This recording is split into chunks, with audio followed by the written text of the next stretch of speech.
trying to come up with some designs to get a tattoo on me to commemorate it as well, because hole-in-one tattoo sounds like something I would do.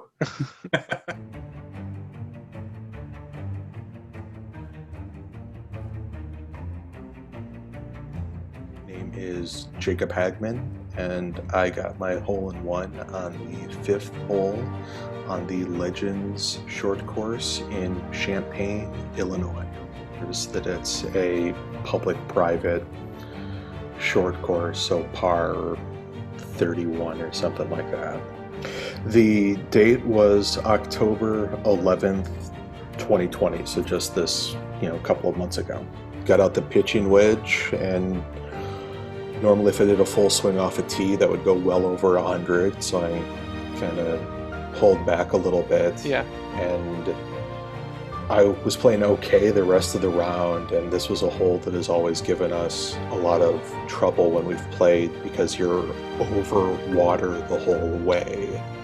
And then you've got maybe about, water, muck for a couple of feet, heavy rough for maybe about 3 or 4 feet, and then green.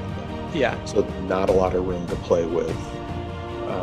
And it's one that I usually try to pop it up and hit it short, so I'm either in the muck or sometimes in the water. Yeah. But this time, lined up, hit it, and it was one of those like, oh, it's going right at it. We're like, sure, yeah. It felt pretty good. And yeah, that was kind of like, hey, all right, I think I cleared the water this time, so it'll be It bounced, 4 feet short of the cup, bounced again, and then it just disappeared. Yeah. And I was kind of paying attention, but not a ton, and my buddy was like, yo, I think you hit it in. And we love to mess with each other, as everybody likes to do on the golf course a little bit. And it's like, sure, yeah. He's like, no, it's seriously, it's in the cup. I was like, wait, huh? And kind of like looked out on the green. He's just finally like, dude, you hit a hole-in-one. And even though it's a golf course on a Sunday and not a ton of people there, but still a golf course, I just yelled as loud as I could, gave him a huge high five.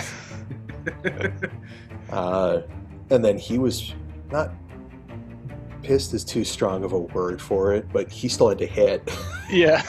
So you and one other guy, one other good friend, and both you guys are family guys like myself. Like, how'd you celebrate it after the round? We were already planning on our families getting together at their place, doing a cookout outside.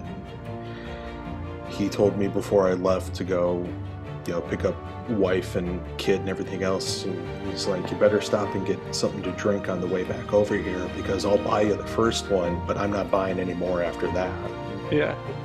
Like, okay. And he has a pretty extensive liquor collection, so he made me a really, really nice martini. And made me one of those, and then we started drinking beer, and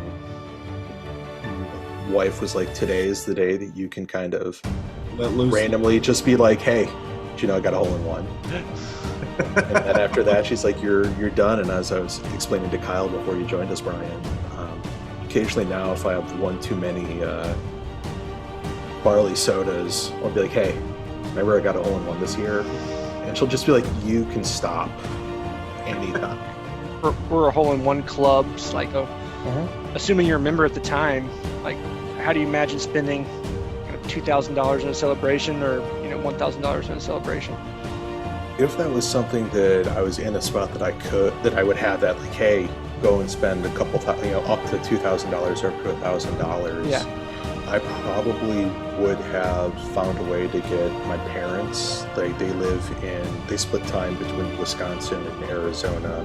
Would have found a way for them to come down and just, gotten some drinks, some snacks, and probably done something stupid and named it like, a theme party, so everyone show up in your best golf attire or something like that, and just kind of hung out with some people who play golf.